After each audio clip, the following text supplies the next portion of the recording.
है और जहां पर अंक दिए जाते हैं उनको अचर पद कहते हैं।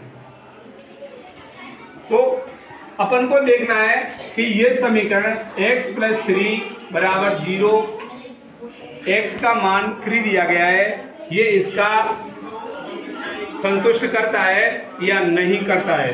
अपन क्या करेंगे, इस समीकरण में x का मान रख लेंगे। अपन समीकरण लिख लिया है, x का मान कितना दिया है 3, तो यहाँ पर अपन 3 लिख लेते हैं और 3 ये ऊपर दिया गया है, 3 इसको लिख लेते हैं = 0। अब इसका मान x का मान रखने पर x की वैल्यू हमने पुट की है, तो x की वैल्यू पुट करने पर इसका मान 0 होता है कि नहीं होता है वो अपन को देखना है। तो ये प्लस का है, ये भी प्लस का है, दोनों को अगर प्लस करते हैं तो इसका मान कितना आएगा 6 = 0।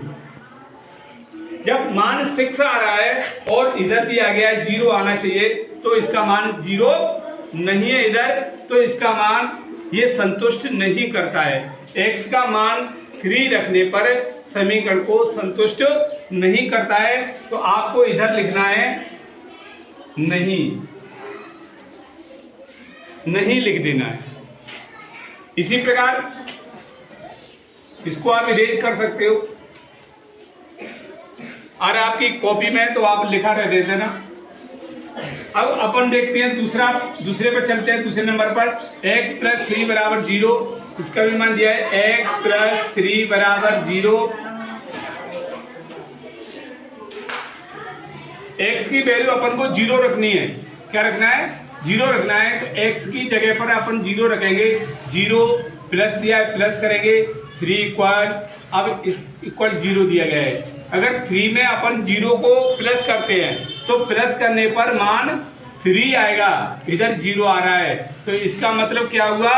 इसका भी मतलब वही हुआ, क्योंकि इधर 0 नहीं है तो ये इसको संतुष्ट नहीं करता है। तो दूसरे में भी लिख देंगे नहीं। चलते हैं। तो यहाँ पर हमने दिया गया है x = 0, तो इसका भी हम क्या लिखेंगे? नहीं आया, ये संतुष्ट नहीं है, इसको इरेज कर दो। ये चाहो तो आप आगे लिख सकते हैं कॉमा लगा करके, x की वैल्यू 3 + 0 = 0, यहाँ पर लिख देंगे नहीं। अब चलते हैं थर्ड पर, x + 3 = 0, यहाँ पर मान दिया गया है, x की वैल्यू अपन को -3 करनी है।